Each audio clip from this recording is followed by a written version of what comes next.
Hello, this is Julian with Coffee Reviews, and today we'll be reviewing the Abel Salinas wash processed Ecuador from September Coffee Company. And there's the bag right there. And September, based out of Ottawa, Ontario, and they're a coffee roaster that's appeared on this channel on multiple occasions, including our recent review of the Percy Pintado, a wash-processed Peruvian geisha. This is also our fourth Abel Salinas Mejorado review, having previously reviewed one from Counterculture, Say, and Flower Child. So when I saw this one on September's website, it felt like a perfect opportunity to compare this one alongside the other ones we had previously reviewed. So I'm definitely looking forward to discussing this one as well, as this right here is day 40.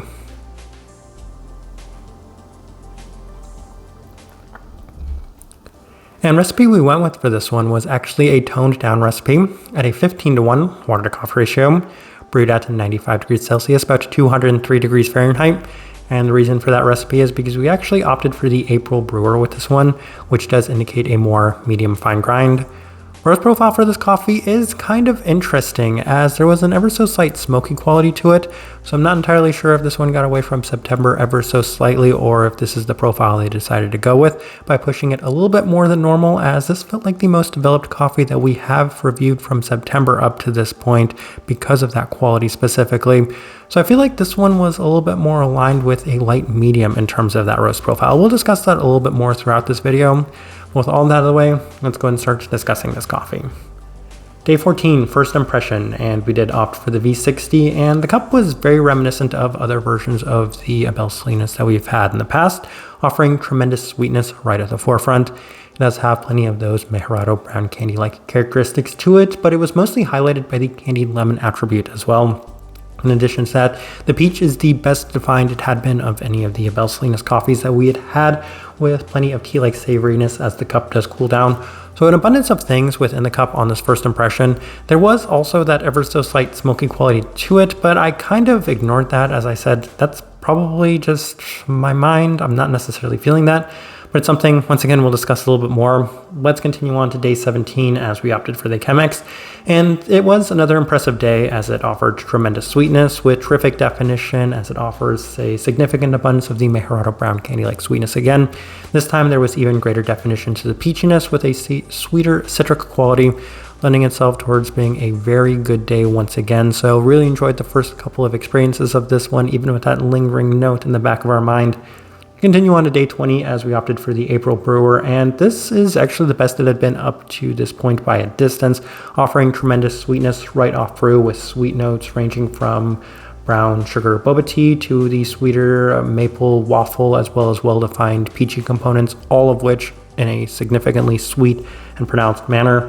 While the citric attributes are still present, they take a back seat to what was some very strong sweetness and really nice clarity.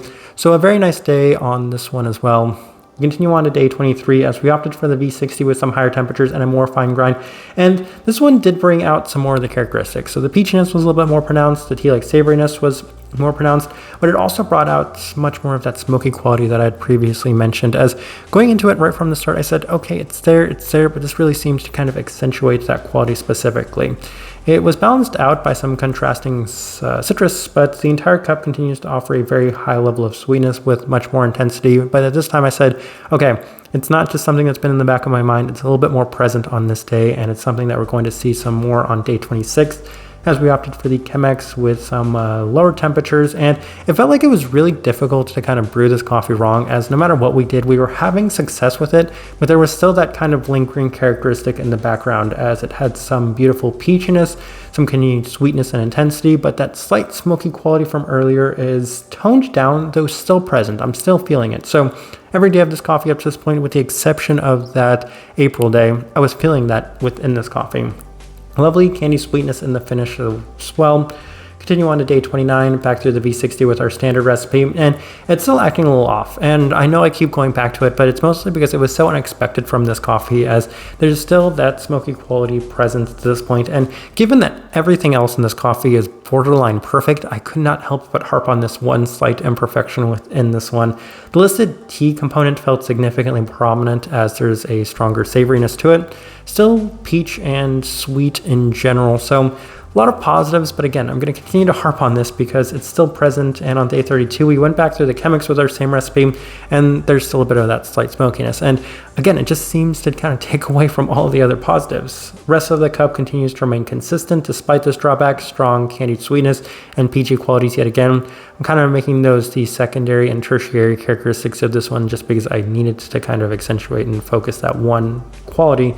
And on day 35, we opted back for the April Brewer, and it was definitely back to its best once again. And for whatever reason, I wasn't experiencing the same quality with the April Brewer, as it had immense brown candy sweetness, a very strong peachiness, and even a honeysuckle-like attribute, most amount of florality we've experienced in a very sweet and pronounced manner. Smokiness is toned down once again, so I can't necessarily explain this one, but it does have a slight tea-like savoriness, terrific clarity, best day of the coffee we've experienced up to this point. For whatever reason, every time we brewed it with the April Brewer, it was an absolute standout knockout, even much better than the first couple of days we had of this one. All right, let's go ahead and put up the tasting wheel so you can see what we're getting.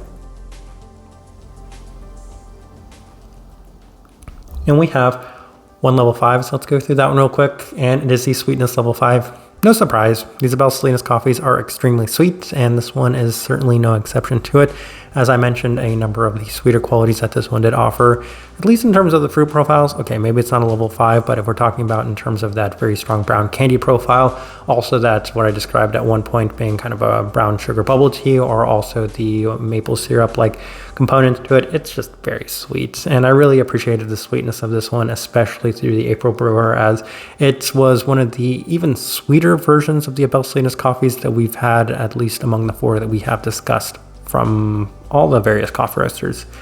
Continue on to the level 4s. We'll start with the cleanliness level 4, and it's really hard to place a coffee there at that level 4 if there's a smoky quality to it. But I said there's such great definition to the peachiness. There's such great definition to the sweetness, that brown candy-like component to it. It's very hard not to put the cleanliness there at that level 4, even with that one thing kind of drawing back from the rest of the coffee. So level 4, I don't know if that's controversial, but I felt like it was the best place to put it, mostly because of just how much definition there was to the rest of the cup. Finish, level 4. Yes, it had a wonderfully sweet finish to it. A lot of those Mejorado-like characteristics in significant abundance. So really appreciated that. And whenever I'm getting that, as well as the peachy quality to it, I'm going to absolutely love the finish of the coffee. Florality, level 4. Yes, and I mentioned that there was a honeysuckle-like attribute to this one. And I've said in the past that sometimes people perceive this Mejorado-like sweetness to be a little bit more in line with like a sweeter honey. So I can see that as well, especially if it's coming in a candied floral sense, in the sense of like a honeysuckle. So I can definitely see that scoring there at that level 4 mark.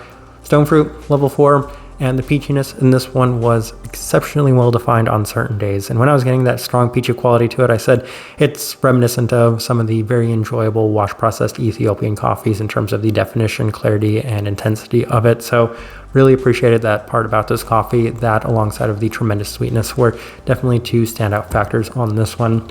Caramel, level 4. So that Mejorado-like brown candy sweetness present throughout in significant abundance within this coffee. So no surprise that that scored as high as it did, as that was a pretty consistent note. Even when we were somewhat struggling with this coffee, it's some slight inconsistencies.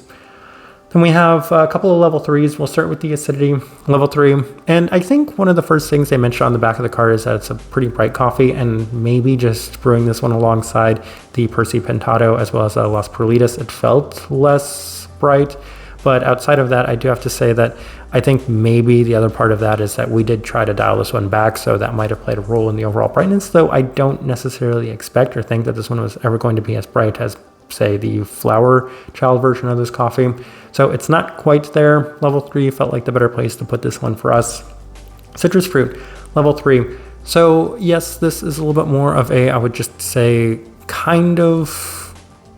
moderately pronounced candied lemon. So they do have that candied lemon listed on here. The citric quality is a little bit more in a candied sense and a little bit more in a sweeter sense.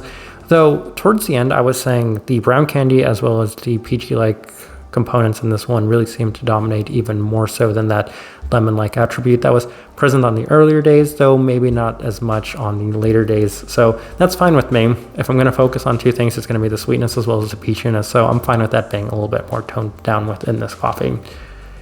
2 final things we're discussing. We will go to the smokiness at we'll go with the body. That's less important. Body level 2, lighter bodied cup of coffee.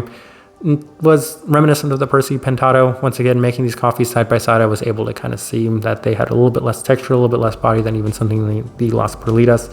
And I am not entirely sure how much of a role the April Brewer plays in that, but given that we typically don't necessarily expect a ton of body from the Mejorado coffees in general, then I guess it's not too surprising that finished at the level 2. And then that final thing worth discussing, that smokiness at a level 2. I'm still not entirely sure what to make of that within this coffee. If anything, it's maybe on the slightly higher side of the level 1, maybe on the slightly lower side of level 2 through the April Brewer, but I feel like it had to be placed there just because of how much we discussed it through all of the other days we had brewed this coffee. It was present every single day in the V60, every single day in the Chemex, and ever so slightly present in the April Brewer, so I said it needs to place there at that level 2, and I know it kind of takes away from some of the rest of this coffee, but since it was there and I'm still feeling it on this day, then I felt like I needed to demonstrate that within this tasting wheel. But as I'm looking at this tasting wheel, I do think it's a pretty good representation of what I was getting from this coffee. All right, so my overall thoughts and impressions of this coffee, it's somewhat mixed. So obviously that one drawback of this coffee really seemed to hold it back from being one of my favorite coffees of the entire year. But if I'm being completely honest, that April Brewer Day of this coffee was better than any of the other versions of the Abel Salinas I'd had, either from, say, Flower Child or Counterculture. So at its best, this coffee is one of my favorite coffees of the entire year. Specifically, those 2 versions that we had brewed with the April Brewer were some of my best. So that's why I said at the start, I'm not entirely sure if this is the direction that September wanted to go with this coffee, because if it is, it makes sense to me in the sense that it turns out exceptionally well when you're able to brew it in a manner that accentuates the best of those qualities, the sweetness, the peachiness, and for that reason, I could see why they might have gone in this direction. But at the same time, it was just really surprising to me that for the vast majority of the time I was brewing this coffee, I was experiencing that was taking away from the rest of this coffee. So I'm a little bit at a loss as to what this coffee was actually supposed to be, though I will continue to focus on the fact that at its best, it's one of my favorite coffees of the entire year. So I think for that reason, I'm going to continue to remember it that way, as being a very enjoyable coffee. And maybe my favorite version of the Abel Salinas, mostly because at its very best, at its highest of highs, it was better than the other versions I had had, at least for myself. Type of person I would suggest this coffee to.